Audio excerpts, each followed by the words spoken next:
Hey guys, it's Mr. Ray. How are you? Look at that. It's US history time. I hope you are home. I hope you are okay. And this lesson, we're going to focus on chapters 2 and 3 and figuring out how to do some of the assignments for chapter 2 and 3. But to do that, I need to show you my screen, which looks very strange right there, doesn't it? Wait, there it is. Looks very strange. But check this out. When I go here, you can see the Blackboard screen. Actually, to make it even better for you, I am going to make it a full screen so that you can see where you need to be. Now remember, you need to sign in to both Blackboard and your ebook. But first, let's find out where we need to be on Blackboard. If you go to Units, this is where you will find the assignments. There's Unit 1, which, by the way, if I look at my grades, I see that this student here has done her short answers and has given her notebook assignment. But look at that. You guys really need to do the quizzes. We do not have time to do the quizzes in class. So you need to find some time to do these quizzes. Okay, they're very important. But in class, we focus more on getting these short answers and these notes together, the journal, because I know that it's a lot of work. And we will take some time to go back and finally be able to hand in this historical document because I know that some of you were a little bit confused with that assignment. But I think now we kind of know what we have to do. So Unit 1, don't forget, your assignments are right here. You have the short answers, which we did together. You just need to hand that in. And you have the analyzing the historical document uh, paragraph, really. This is what you're going to have at the end. You're going to have a paragraph that is going to explain each one of these documents in US history. Okay? But we need to move on. We're moving on to Unit 2. So I'm going to go to Units. I'm going to go to that link right there, Settling the West in Industrialization. We began this in class before we were all sent home. And here you have your two assignments. The first are short answers, 10 short answers, which we answered some in class. I think we stopped at number 3 or 4, but then you have 10 more questions over here. Okay, now what I suggest that you do is what I did. I went here, I copied, and then I opened a Word document and I have them all here. So while you're listening to the class, you can answer some of these questions that as they come along. And we did answer some of these, right? How did the arrival of new settlers affect the Plains Indians? There were a lot of conflicts, a lot of fights. What developments in the late 1800s attracted settlers? Remember the inventions that were created, and of course, mining. Why was cattle ranching an important business for the Great Plains? Remember that this was how they made money. They could sell it to the East Coast. And we're going to get to these questions right here. What are two significant factors in the growth of U.S. industry? What inventions do you think had the most lasting influence? Laissez-faire. So we will get to that today. And then also pay attention to these questions here. What is it that businesses claimed protected American factory jobs? Pioneer life was often romanticized, but who are the people that went out there to the West? We talked a little bit about these folks, but we'll get into more detail. But in order to do that, we need to open our ebook. There's history. Give it a second. Aha. And I'm going to open the annotated student edition. And look at that, chapter 2, Settling the West. So we're going to look at chapter 2 and chapter 3 today. Now, I'm going to do a mini review of some of the things going on in chapter 2, lesson 1. We did some of this in class, but it's good for us to review it. I'll make it nice and big so you can see it. Now, guys, remember, when you're at home, if you want to read this in detail, you can click on this right here and listen to the chapter. Lesson 1.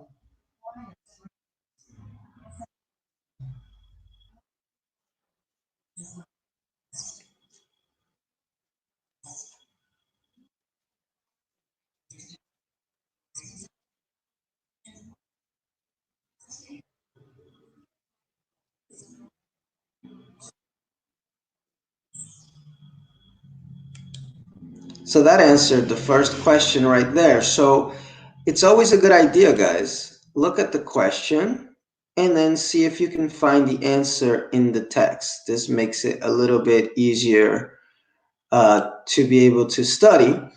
Another thing that's important for you to always remember is some of the vocabulary. So you'll know that this vocabulary is important. It'll probably be on the quiz. What is a vigilante committee?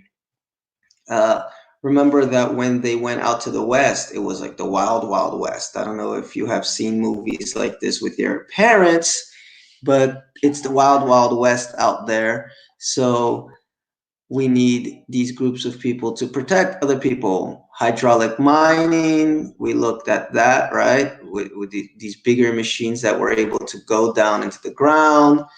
The open range is that area of just free land, flat land, where they could have cattle, which are cows, horses, haciendas, barrios, which were the neighborhoods of the Hispanic folks.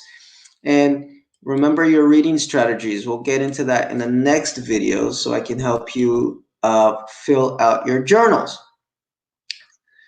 Another thing that's important, how did mineral discovery shape the settlement of the West? This helps you understand what you're reading. So mining was very important because it changed the nation from a farming nation into an industrial nation. Remember, before there was a lot of farms, but now we have mining. And this is very important because we're getting into industrial revolution soon, and we need all these minerals in order to do that. So it began with prospectors going out into the West and discovering some of these minerals, and he was able to sell them. Okay. He later sold his claim for thousands of dollars. Okay. But really, there was silver and other minerals there that were worth millions. And then other people went and it brought a flood of prospectors to Virginia City. Remember that prospectors are the people that are going out there to be able to mine. By the way, as I'm reading this, you can also have a Word page open where you can write your notes. Because although in the next video we will look at some notes and how to do your notes if you don't want to write them like this, but you can write, the people that went to the West to find gold and other rich minerals. They wanted to get rich. So you can have another page here, and it's always good to label, right? Notes for chapter 2. So let's go back.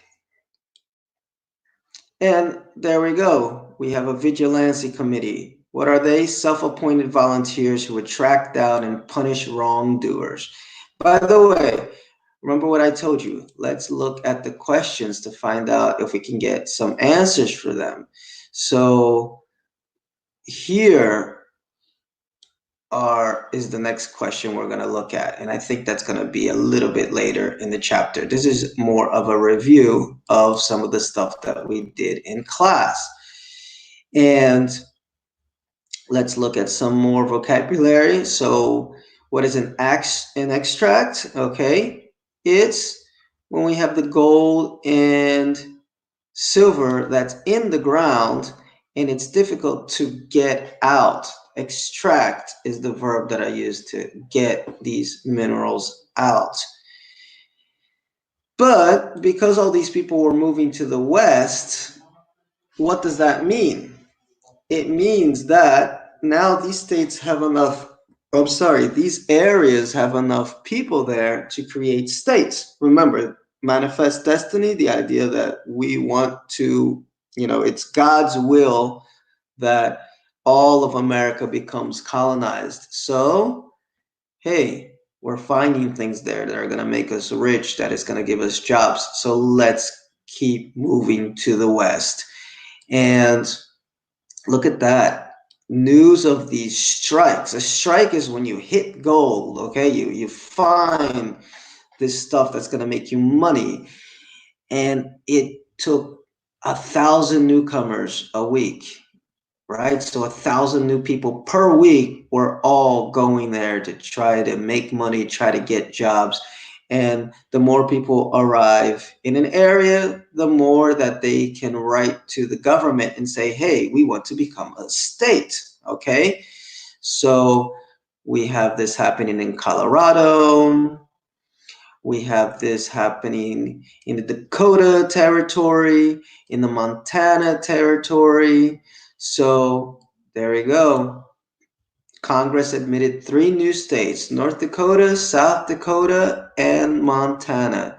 And if you have a chance to look on your little map there, you can see where these new territories were. There's North Dakota right there, there's South Dakota right there, and there's Montana right up top. In the Southwest, the Arizona Territory, which is right there, became a state also. And all these people arrived at these towns. These towns were called boom towns, okay? A boom is like an explosion, right? Because there was an explosion of all these minerals being found. And this boom lasted for 30 years. Again, guys, take notes. I will, in the next video, I will show you how to get the notes from here, the reading strategies. But if you don't want to do these reading strategy notes, you can also write your own notes. But remember that some of them are required. So I will show you which ones are required and which ones are the ones you can send if you're not sending written notes. Okay, so I hope you're taking notes as I'm talking, and you can always pause the video and go back. So here we have some mining technology. There's the hydraulic mining that we were talking about. It's a process to remove large quantities of earth and process it for minerals. If you need a visual, you can find it right there. Or you can always go to Google and, in case you're confused about something, and look up hydraulic mining. And oh, look at that, it's the same picture from the book, okay? And that's gonna help explain a little bit of what hydraulic mining is, exactly how it works. High pressure jets of water, they break the rock and move the sediment, and you're able to get in there. So, of course, this is an online course. You can use online resources to help you find some of these answers.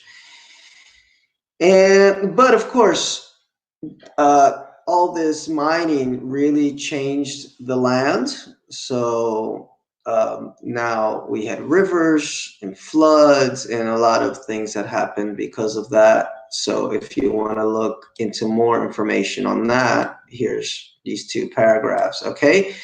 Now, guys, remember, as you're reading or studying, always look at these. Reading progress. What role did mining play in the development of the American West? Well, people wanted to move west to get rich, okay? Because there are all of these different minerals. And we looked at that already in class. So let's move on. So here's a guiding question. Why was cattle ranching an important business in the Great Plains? Is that one of our questions or not? Oh, there it is. Question number 2. So I'm not going to reread it because we did this in class, but you're going to find the answer to that question right here. And you're going to find that the questions that are on Blackboard are in the text too. Okay, so if you're having a hard time finding, like, where can I find this question? Where can I find the answer to this question? It's in your ebook, and it's usually exactly the same question. So look for these guiding questions. So again, we're not going to look at this again because we did look at this in class. I'm just kind of guiding you through some of this, and when the open range ended, there were some inventions that helped end the open range, which involved barbed wire and things of that sort. Give me a second here. Here you have the cowboys. Okay. They're the guys and gals who work in the open range. Some of these cowboys were black, like Nat Love. They moved out west because they wanted to get away from slave plantations. I mean, slavery ended technically, but it was still kind of hard to work out in the east side because there was still a lot of racism towards blacks at that time. So the growth of the cattle industry, it benefited from the shortage of beef created by the Civil War, right? Because we just got out of a war, people needed food. Hey, we have all this area in the West that will allow us to feed the East. Remember, the West is towards California, okay? It's towards the left side of the map. In the East is to the right side of the map. That's where we have the 13 colonies and everything is on the East, okay? So one thing that's important to remember is that we had Hispanic people down there. Remember, Mexico was in the area that today is California, but there's Mexico right there. But before, Mexico was all this area over here. Well, and some of Texas, but not so much. Really, New Mexico, Arizona, Nevada, and California. But America won the war against Mexico, the Mexican-American War, and therefore they were able to get all this land. It didn't mean that the Hispanic people living there went away. So what was the relationship like between the Hispanics in the Southwest and the new settlers? Now, we read some of this, of course, in the class. We did some of this. The relationship was good, was bad. You know, there was a little bit of both. So if you want to look at these paragraphs here, you can find out about what the relationship was like. You can also read about haciendas, which are the ranches that covered thousands of acres, and the heavy influx of the 49ers, people coming to California in 1849. And this made it so the demographic changed. What is a demographic? It's how many people of a certain race are in an area. Are there more black people, more white people, more Spanish people? So now California's population used to be 14,000 and it went up to 100,000. And the Hispanic Californians were vastly outnumbered. Now, I'll give you a little bit of modern connection is that the team from California, that's very, oops, I put 48ers, but it's the 49ers. That's the reason why they are called the 49ers, because of the gold rush that happened at that time. There you go, San Francisco 49ers. And I think Mateus is the one that answered that question in class, so good job. Okay, this is the connection of why this team is named the 49ers, because of all the people that went to California in 1849. And like it says here, some Californians welcomed, Hispanic Californians welcomed the economic growth that resulted. Others didn't trust the English-speaking prospectors who tried to exclude them from the mine. So from the mines. And just like with the Native Americans, there were clashes, there were fights between the Hispanics and the Americans, okay, that went over there. When more than one person claimed ownership of a property, American courts frequently held that old land grants were insufficient for proof of ownership. So sometimes a Hispanic American would say, hey, we've been on this land longer, but the Americans would say, look, your contract for this land is very old, so we're going to take it. Okay? So there are more clashes and compromises in the Southwest because there was an increased demand of beef. Okay, so money talks. So they kind of made some deals with the Mexicans. And we can read right here that the Hispanic population fought back as they saw that their land was taken. In New Mexico, residents of the town of Las Vegas were outraged when English-speaking ranchers tried to fence in the land that had been long used by the community. So these Mexicans, called the Whitecaps, raided ranches owned by English speakers, tore down the fences, and burned the barns and houses. So they were not happy. But it said here that despite the influx of English-speaking settlers, Hispanics in New Mexico remain more influential in public affairs than their counterparts in California and Texas. They remain the majority. So this is an example of a clash. Okay, a clash is a fight.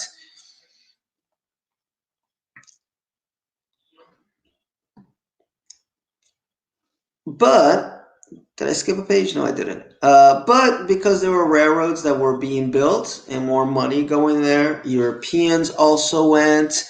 And some Mexicans said, hey, you know something? Let's just try to be friendly with the Americans and try to make money, just like they're making money. Okay, so they created these neighborhoods called barrios. And again, guys, anytime you see something in orange, I would write it down.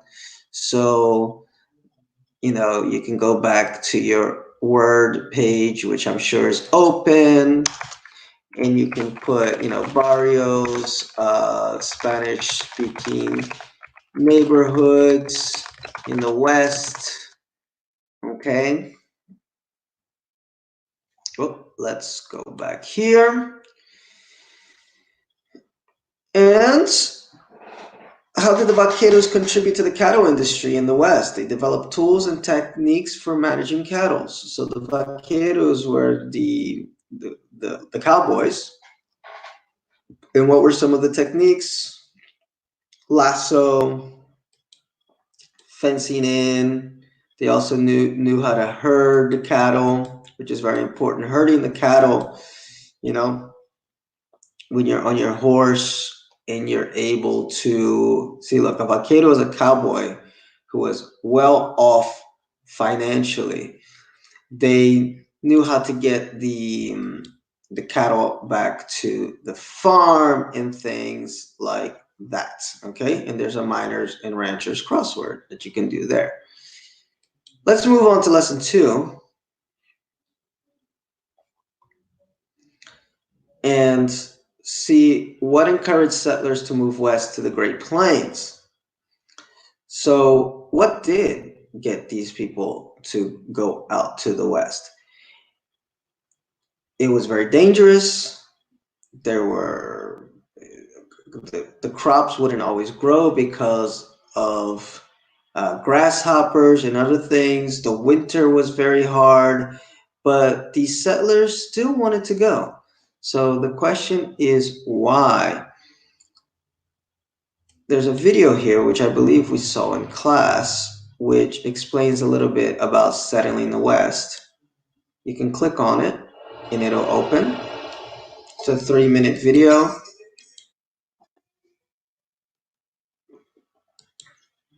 And here are a Nebraska frontier family in front of their sod house. A sod is made from kind of like mud. Okay. And there's people trying to farm. Okay. So what is it that drew these people to the West? Does anybody have any idea what made these people go to the West? If you don't, let's find out. Well, one of the main things was the Homestead Act, okay? But also the construction of railroads that stimulated a lot of growth. Railroad companies sold land along the rail lines at low prices and provided credit, okay? So if you lived along the rail line, you were able to get property for a very low price. And this is going to help you answer this question here, okay? So remember, the railway is this right here, the railway in the 1800s. So they would sell land close to the railway, and then they would make it for a cheap price. Why would they do this?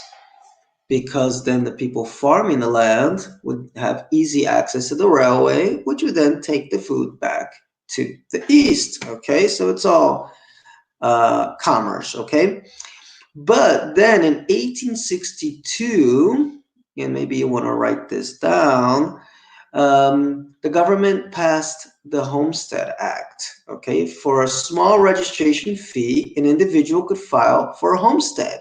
And what is a homestead? A tract of public land available for settlement. So I'm going to put that down in my notes because I think that's important. Let me put that here in my notes. What is a homestead? Let's see if copy and paste works. Woohoo, it worked. And when was it, guys? Was it 1862? A homestead. This Homestead Act encouraged people to go to the West and settle. Now let's go back. And how much could a homesteader have? 160 acres of land and receive a title. It's like a contract saying this is yours after they lived there for 5 years. So it was a legal method for settlers to acquire a clear title to property out in the West. So what developments in the 1800s attracted settlers? Hey, one were the railroads and the other were the Homestead Act. So that could help you answer this question right here. What developments? It's exactly the question, okay? So there was also new methods and technology that revolutionized agriculture and made it practical. Okay, so what were some of these inventions? Okay, and inventions. First, people did dry farming. where they dug very deep into the ground and broke the ground. And because if you go very, very, very deep into the ground, guess what? There's moisture down there, there's water. Okay, so that's what they did. It's called dry farming. And it was able to allow them to grow some food. The problem with this is that it really destroys the land. Okay, um, like it says here, many farmers lost their homesteads because there was drought. That's when there's no water, wind erosion of the soil because the wind blows the dust, and overusing the lands. So this is not always a good thing, okay, to destroy the land like that. Also, mechanical binders tied the stalks into bundles for collections. This is an innovation. So what is that? So again, mechanical reapers, steam tractors. This is a mechanical reaper right there. This is it's horse drawn. But again, if you don't know what something is, write it on Google. Oh, there it is. Okay. And what was the other thing that we saw here? It was a mechanical binder for crops. There it is. Okay, so these types of machines is what allowed for farmers to be able to collect more crops and innovate farming. Now, sometimes in class, we don't have time to look up some of these words. So if you see me use some of these words, write it down or ask me to write it on the board. Look it up later so you know what it is. And by the way, people that went out to the West were to the Great Plains were called homesteaders. And I believe that this is going to help you answer this question right here, the pioneer life, okay? These were called homesteaders. Life was very rugged for these people that went out to the West. Now, farmers did have a hard time. There was a lot of drought, and there was no wheat production. So farmers tried to make it through these difficult times by mortgaging their lands. Okay, that means that they borrowed money from the bank based on the value of their land. The problem is that they never were able to get the money back. So they were always in debt. And this is a problem that we have still today with farmers. It's a difficult business, and sometimes the government gives money to these farmers in order to help them survive. So on April 22, 1889, this is the closing of the frontier. The government opened one of the last large territories, and it was called Oklahoma. And the next year, the Census Bureau reported that there were no longer a true frontier left in America. In reality, there was still a lot of unoccupied land, and the Homestead Act continued to encourage new settlement. But the closing of the frontier marked the end of an era. It worried many people, including Frederick Jackson Turner. Turner believed that the frontier had provided a safety valve for social discontent. But everything can't last forever. And I think the government thought that enough people had gone to the West, been able to form something in the West, and why give more money to help people do it? Now, if you want to go to the West, you can do it yourself. Okay? So that's the story of the West. And here's a little bit of how these new technologies helped improve settlers out there. So let's go to lesson 3. And to the part that everybody knows is the sad part of all of this. which is going to help you answer this question here. How did the arrival of new settlers affect the Plains Indians? Okay, because the Plains Indians are out there. Remember, the Plains Indians were the nomadic Indians who moved around and hunted the buffalo. There's a video here about the Plains Indians if you want to watch this. Their land, conflicts. Sitting Bull was a very famous Lakota Indian who fought against the U.S. Army.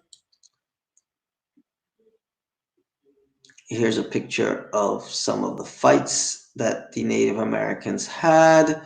And we'll review this quickly again in the next class when we get into this, because I believe that this is an assignment that you have to do. You have to give the order of the conflicts in the West. So we'll do this together tomorrow. Don't worry about it. So how did westward migration change the Plain Indians' way of life? Well, a lot of them had to relocate. They just had to get out of the way. But in all of that, there were a lot of conflicts. Okay, it started in 1862 with the Dakota people, and they had agreed to live on a reservation for annuities that frequently never reached them. An annuity is a payment, okay? But they never got the payment. They were living in poverty, and the traders refused to provide food on credit. The Dakota protested and killed hundreds of settlers. The military tribunal said, hey, you're all going to die for that. And this kind of begins a lot of the conflicts out in the West between the Native Americans and the Americans that are going to the West. And then the Dakota Territory was home of another group of Sioux, the Lakota. They had a chief, and they were living near the Montana gold mines, and the army was building forts there. And they had another conflict called Red Cloud's War, okay, where Crazy Horse tricked the fort's commander into sending Captain William Fetterman and about 80 soldiers to pursue what they thought was a small raiding party, but there were hundreds of waiting warriors there that killed everybody. Okay, so you see that the Native Americans were winning in the beginning, and they did actually win some important battles, but not all of them.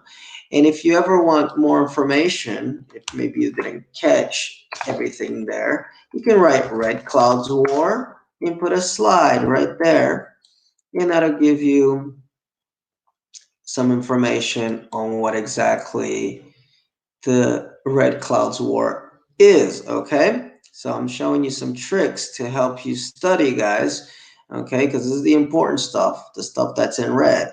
So let's do it again.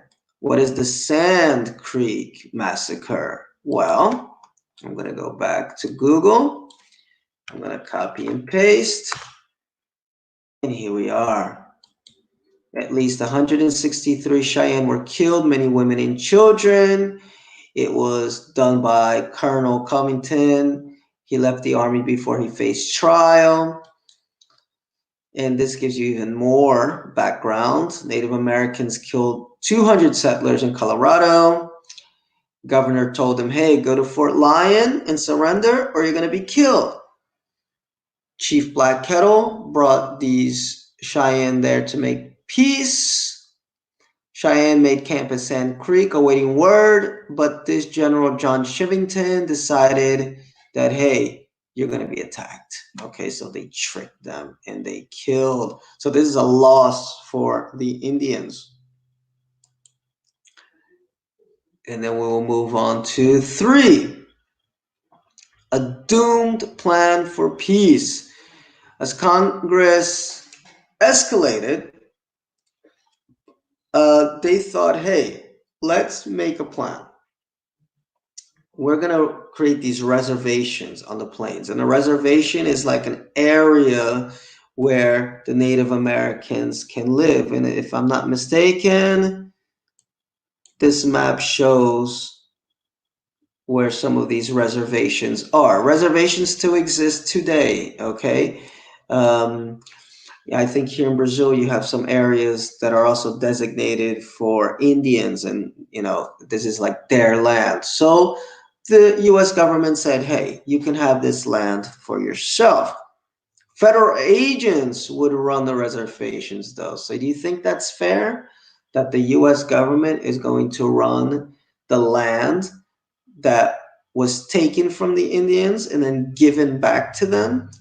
I don't know how I would feel about this. Let me know how you would feel about this. So the Indian Peace Commission was doomed to failure, okay?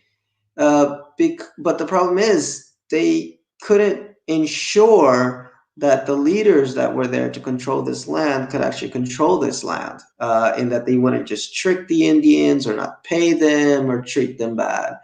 So there's some ideas there of how did the arrival of new settlers affect the Plains Indians. Hey, the Indians were kind of leading a peaceful life.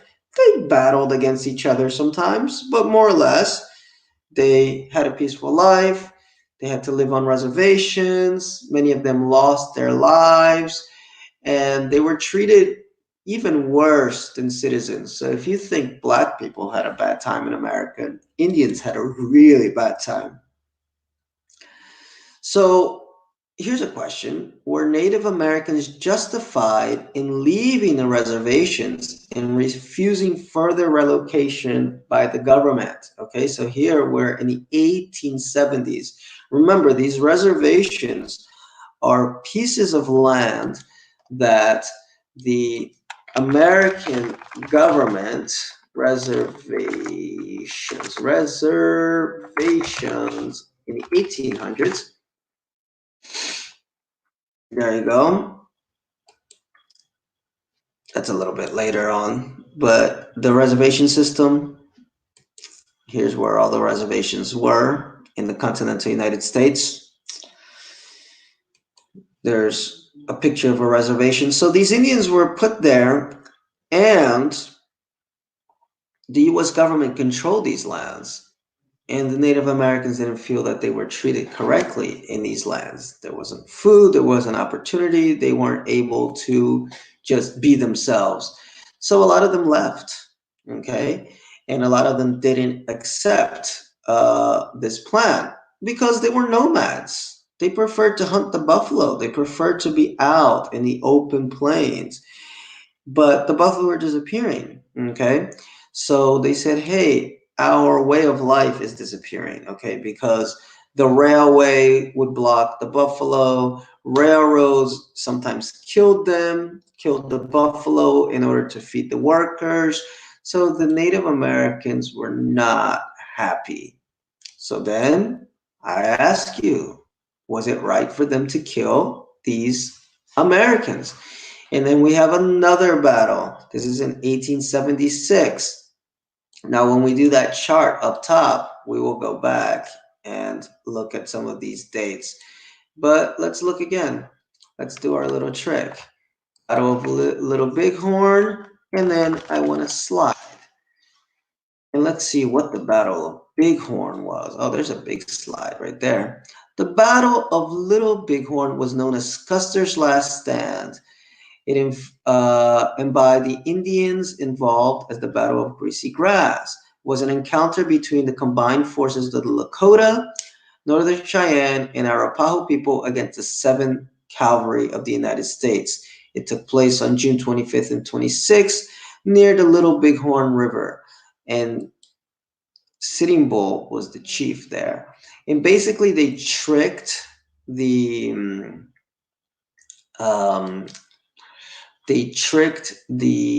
Americans into thinking that they were going to be kind of really not in a big number, and they were hiding in the hills.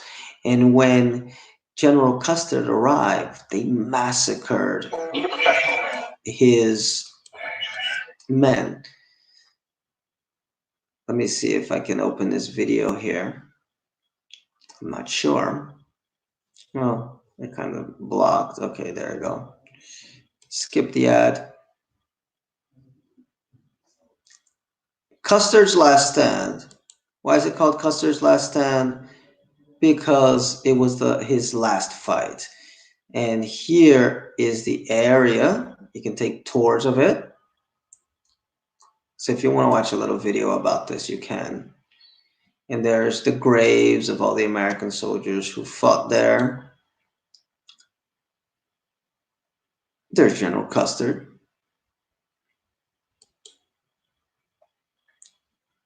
In here, you can see a little bit of a representation of what's happening. Do you see the Indians are up top and the Americans were stuck at the bottom? So if anybody likes Star Wars, you know that you should always have the high ground.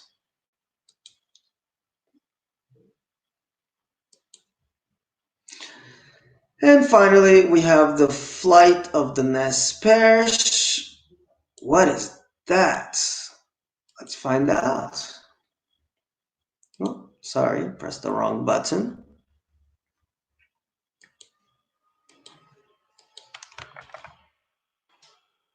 Let's put a slide in there because I closed my Google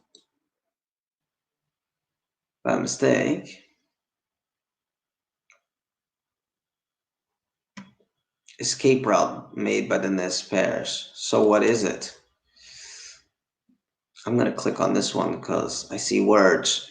In 1877, President Grant from the Civil War, he was the Northern general, opened the Nez Perce homeland to white settlement. In addition, the U.S. government demanded that all roaming Nez Perce bands promptly move onto a different reservation. A minor event that sparked conflict was when a group of young Nez Perce warriors took part in a murderous raid of nearby settlers by the Salmon River. This led to the U.S. raid of the Nez Perce Indians, okay? So basically, they said, get out of here. You got to leave because we want this land. But some of the Indians didn't listen, and they fought against the American soldiers. But the American soldiers, they had bigger guns and there were more people, so they killed these Indians, okay?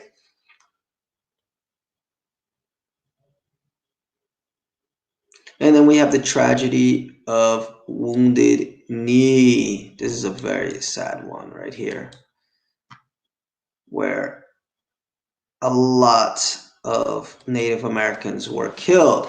Let's look at this. Well, slide we can keep, right?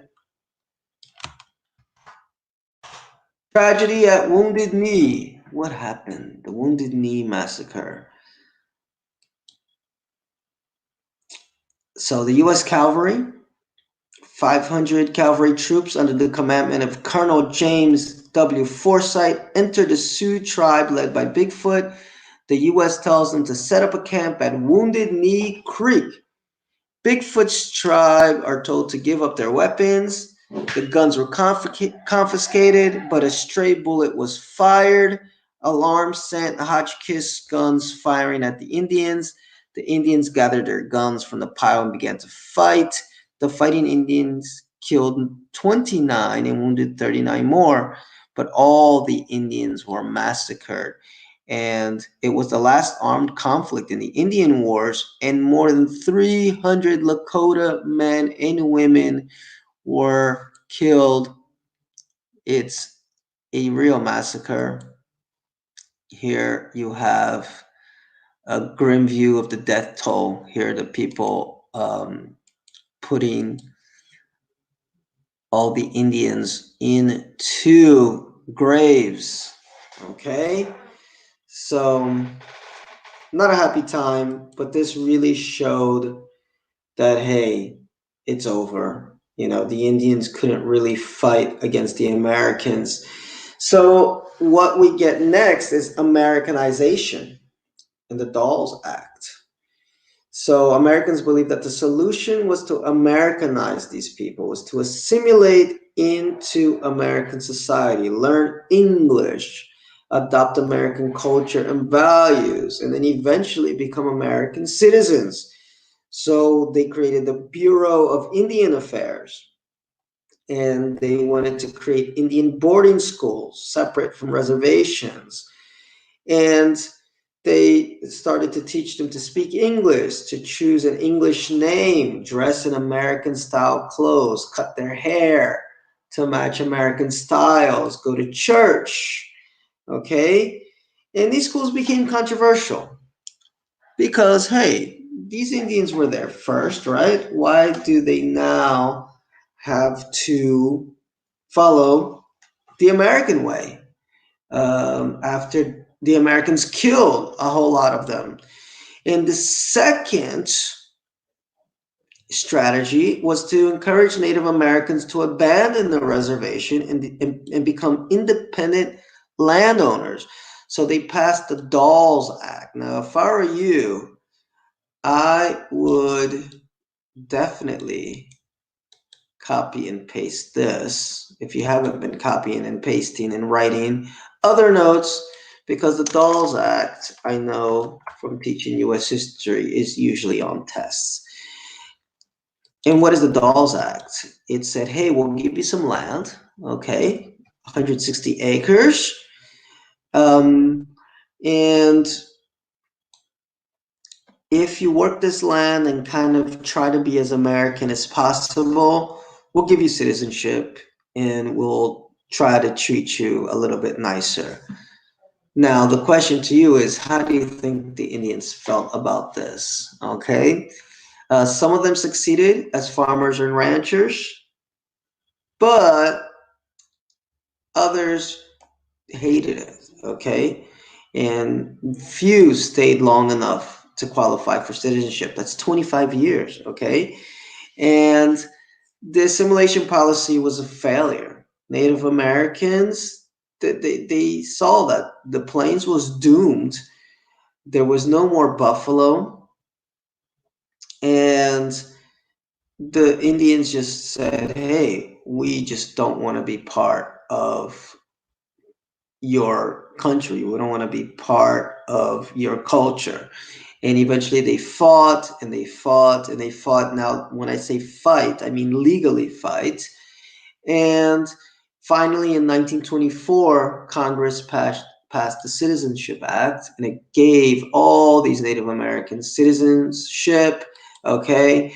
And in 34, the Indian Reorganization Act reversed the Dawes Act policy of assimilation. It restored some reservation lands and gave Native Americans control of this land. Now, guys, that sounds so nice, right? But trust me, Indian reservations today,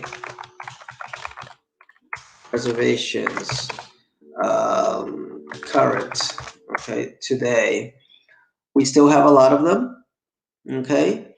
But as you can see here, hey, these people still live in poor conditions, okay? So you can read here, socioeconomic realities. Their generations of lawmakers recognize the failure of federal Indian policy.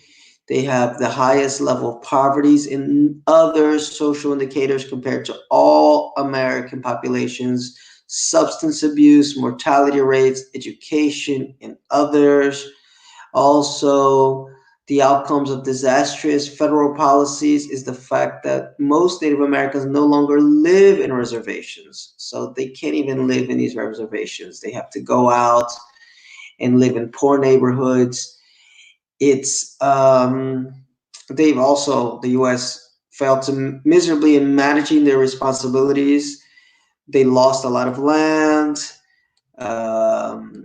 Because look at that, uranium mining in the Southwest led to dramatic increase in levels of cancer in the Navajo Nation. So the book kind of ends it on a happy note. but trust me, there's nothing happy about the Native American story. And this is why, even to this day, Native Americans don't trust the white man, as they say, the pale face, or Americans in general, because of everything that was done to them. And I believe it's probably the same here um, in Brazil with some of the Indians here. What effects did Helen Hunt Jackson's book, A Century of Dishonor, have? It sparked a new debate on the unjust way Native Americans had been treated. And guys, when you get to the end of a chapter, read the questions, because some of them can help you. So what is an annuity? Remember, the annuity is payment made, okay, for these Indians that were living on these reservations, but the money did not always arrive, okay? So the Sioux had no money to buy food, and they were poor, they had starvation, so they started to have war. And the next thing here is, how did settlers think they could get Native Americans to assimilate? Hey, let's give them land. They can become farmers. But Indians did not want to be farmers. They were nomads. And then review the notes that you completed. Write a generalization about the results. Well, the Native Americans defended themselves, but they never won critical battles, right? They lost in the beginning, they won some, but then once the army was able to organize, they lost a lot of battles. And how did this migration change their lives? It changed their lives by basically taking away their hunting grounds. They violated their treaties. They had to relocate, and their way of life was totally changed. Do you think they were justified in leaving? Now, they give you an answer here, yes, but you can make up your own mind about that. But considering everything that happened, maybe they were justified in leaving, right? Because their whole life was torn apart. So, guys, that's chapter 2. I will be making a video for chapter 3 separately so that this video is not too long and we can study industrialization. Let me go back here to StreamYard. And where am I? Oops. There I am. Hey, I'm still here. Look at that, 1 hour. So the next video will be your chapter 3 lesson, and it'll help you answer some more of the questions. And I'm also going to put a chapter 2 lesson for the journal entries, okay? For the journal entries, what are the journal entries and where you can find them. All right, guys, until next time, see ya.